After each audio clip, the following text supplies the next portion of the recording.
O Império de Mali foi um estado africano localizado no nordeste da África, perto do Rio Negro, e que teve seu domínio durante o século 13 e 14. O Império do Mali foi um dos maiores impérios da África Ocidental, e ele se estendia do Atlântico até o deserto do Saara e durante a Idade Média influenciou a cultura, leis e até a língua da região. Esse império era tão rico e próspero que seu maior líder é considerado a pessoa mais rica da história.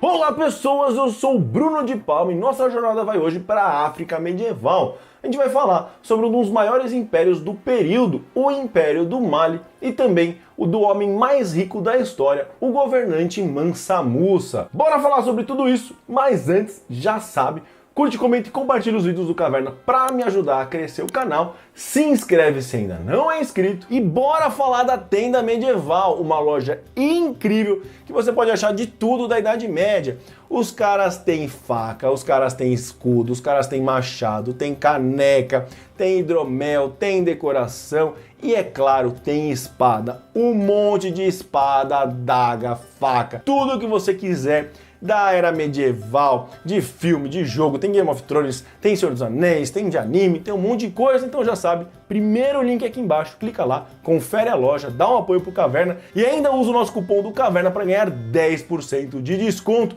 Bora aí, enche sua parede de espada. O Império do Mali foi de 1230 até o ano de 1672 e a maior parte do que se conhece sobre ele, sobre a história inicial do Império do Mali, foi escrita por estudiosos árabes nos séculos XIV e XV, pois era quem tinha mais contato com o Império. Então, segundo esses historiadores árabes, o Império do Mali surgiu como a consolidação de vários pequenos reinos da região, todos eles Malinke, um grupo étnico da África Ocidental, na região onde foi o Império de Gana e nas áreas do Alto Rio Níger. Vídeo do Império de Gana aqui. Os Malinke eram governados pelo Império Sosso, até que em 1235 o rei Sundiata se revoltou contra o Império Sosso e derrotou seu rei Sumanguru Kanté, formando assim o Império do Mali. Sundiata construiu um vasto império que se estendia da costa atlântica ao sul do rio Senegal, até Goa, a leste da curva média do rio Níger. A capital desse novo império era Niani, a cidade que o rei havia nascido. No começo, o Império do Mali consistia em um aglomerado de pequenos reinos e povos, prosperando com a coleta de impostos desses povoados. Todas as mercadorias que entravam e saíam do império eram pesadamente taxadas, e essas taxas eram pagas com arroz, pães, lanças e flechas. E para você ter uma noção de como as taxas eram pesadas, como a galera ganhava dinheiro lá no Mali, todas as pepitas de ouro mineradas na região e trocadas no comércio pertenciam ao rei. Para a negociação no império, o rei permitia apenas o pó de ouro, que era a moeda principal, junto com o sal e o tecido de algodão. Mas cara, pensa bem, trocar pó de ouro era muito difícil. Imagina, você tá lá dando pó de ouro, bate um vento, acabou sua vida, sua grana foi embora e vai procurar no deserto o ouro. Já era. Então, depois de um tempo, a moeda comum passou a ser conchas do Oceano Índico, bem parecidas com as conchas de Búzios. Além de um importante centro de comércio, o Império do Mali era também um importante centro de aprendizado, especialmente a famosa cidade de Tombouctou, a Madrasa Sankara, que era um grande centro de aprendizado, e a Universidade de Sankoré, que formava astrônomos, estudiosos e engenheiros na época, são exemplos de como a educação era valorizada pelos povos que habitavam o Império do Mali e por Gana antes também, depois vê lá o vídeo. Historiadores dizem que a ocupação colonial francesa foi a principal responsável pela queda drástica na qualidade da educação da região.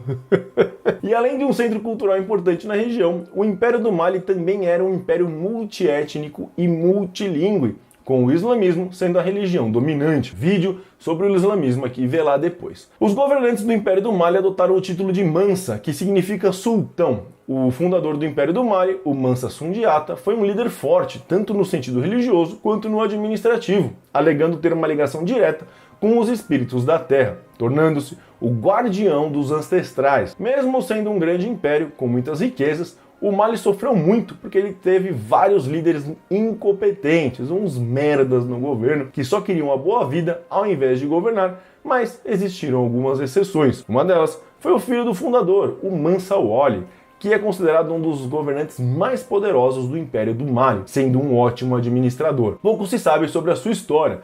apenas que ele fez uma peregrinação para Meca, assim como muitos outros, e depois foi sucedido por seus irmãos. Um desses irmãos, o Musa Khalifa, era um cara do mal. Tão do mal que cronistas da época escreveram que ele era um psicopata e atirava flechas em qualquer um que passasse na frente, só para se divertir. Vê que cara maluco. Claro que com um líder desse, a galera ficou puta e ele acabou sendo tirado do poder. E quem o sucedeu foi Abu Bakr. Mas, como nada é fácil, o Império do Mali sempre foi um caos de poder, esse cara foi também deposto e quem assumiu foi um escravo chamado de Mansa Sakura. Parece até nome japonês, Sakura. A baixa posição de Sakura mostra que a família real já havia perdido muito da sua popularidade entre os plebeus, e a ascensão de Sakura ao poder também mostrava que a família governante e o Mansa tinham um poder bem limitado no Império do Mali. Quem mandava mesmo eram os funcionários da corte. Só que o reinado dele também foi curto. Você vê, o reinado de todo mundo no Império do Mali foi curto. Não queira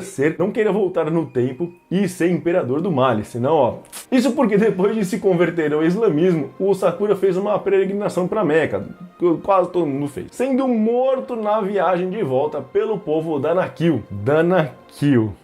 Fatality. Não se sabe por que ele estava na região dessa galera aí, que não tinha nada a ver com o caminho de volta para o Mali, e também não sabe por que ele foi morto, mas alguns historiadores sugerem que ele passou ali por esse povo Danakil, e a galera viu aquele monte de ouro, aquele monte de coisa, queria roubar, mas tudo isso é especulação. Os Mansas do Mali iam para Meca em jornadas extremamente luxuosas, levando quantidades absurdas de ouro. Em breve a gente vai falar do Mansa Musa aqui. Voltando para o Império do Mali, ele era organizado em províncias com uma estrutura hierárquica rigorosa. E em cada província tinha um governador e cada cidade tinha um prefeito. Por comparação da época, era uma estrutura bem parecida com o feudalismo medieval, onde cada região tinha o seu governante que prestava conta e repassava as taxas para o governante acima dele até chegar ali no rei, no Mansa. Outra coisa similar ao feudalismo é que todas essas regiões contribuíam para o exército do império, que era usado para reprimir rebeliões nos reinos submissos e proteger as rotas comerciais, valiosíssimas para o Mali. Essa descentralização do poder foi o que fez o Império do Mali ser tão estável e tão poderoso, apesar de ter tido uma série de governantes ineficientes, uns merdas. Outra comparação com a Europa medieval, que no caos da Alta Idade Média, no período de migrações germânicas, só conseguiu ter governos sólidos, inclusive aí Carlos Magno e a dinastia carolíngia dos francos, por causa dessa mesma descentralização do poder que o feudalismo oferecia. Vídeo aqui sobre se os reis mandavam em tudo mesmo, vê lá que é da hora depois. Nos tempos dos bons governantes, então, o Império expandiu seu território e se tornou um dos maiores impérios da história da África Ocidental. Foi nesse contexto que o mais famoso governante do Império do Mali, o Mansa Musa, ascendeu ao trono. Os historiadores debatem se Mansa Musa era neto de um dos irmãos de Sundiata, o que torna ele sobrinho, neto dele, ou se ele era neto do Abu Bakr, os dois lá que estavam no começo do Império do Mali. De qualquer forma, o que se sabe é que Mansa Musa se converteu ao Islã e realizou uma peregrinação a Meca em 1324, acompanhado por 60 mil pessoas e grandes quantidades de ouro. Só que dessa vez, diferente aí do Sakura, ele não morreu. Pelo contrário, a sua generosidade foi tão grande que ele deixou todo o ouro lá. Depois vem esse vídeo aqui sobre o Mansa Musa para você ver que o cara até mudou a economia de países, de reinos, só por ele ter passado ali. Mansa Musa era conhecido por ser um governante sábio e eficiente. E em uma de suas maiores realizações foi a construção de algumas das maiores edificações de Tombouctou. Por exemplo, em 1327, ele fez a grande mesquita de Tombouctou, fazendo com que a cidade desse o primeiro grande passo para se tornar o centro do conhecimento em toda a África. No final do reinado de Mansa Musa, ele havia construído e financiado a Madrasa Sankara, que posteriormente se tornaria um dos maiores centros de aprendizado culturais do mundo islâmico, além da maior biblioteca da África na época. E, a galera fala que a África aí na medieval não tinha cultura de nada. Cara, tinha os impérios mais ricos, tinha as maiores bibliotecas, maiores até do que as da Europa na mesma época. Então, basicamente, a África era um centro cultural maior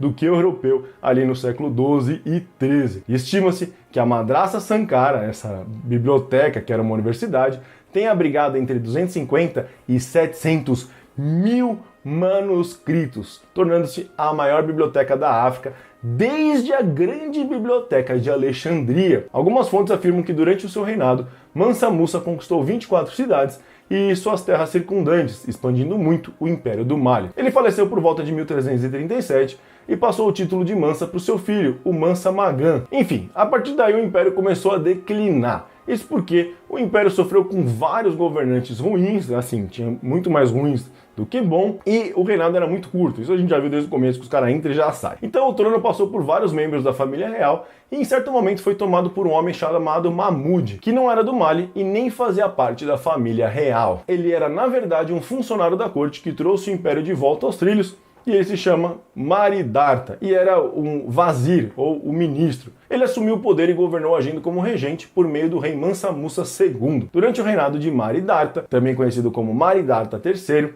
o Império do Mali recuperou parte do poder que havia perdido durante os 30 anos anteriores de má administração e guerra civil. Mansa Musa II morre em 1387 e foi sucedido pelo seu irmão, o Mansa Maga II, que também seria o fantoche de funcionários poderosos da corte. Isso acabou com a linha de reis da família real, descendentes ali dos primeiros governantes do Mali, e isso desencadeou um declínio do Império do Mali, e em 1483 a cidade foi conquistada pelos nômades Tuareg. Nos 100 anos seguintes, o Império cederia lentamente aos conquistadores Songhai do leste, e até o século XVI havia sido reduzido apenas às suas terras centrais de Malink. Durante o século XVII, o Mali se dividiu em vários pequenos territórios independentes, e assim o Império do Mali acabou, deixando para trás os tempos em que era a superpotência política e comercial da África. E aí, curtiu esse vídeo? Então, já clica nessa playlist aqui sobre vários outros impérios da África medieval. Se curtiu, já sabe, se inscreve no canal e clica no botãozinho de curtir.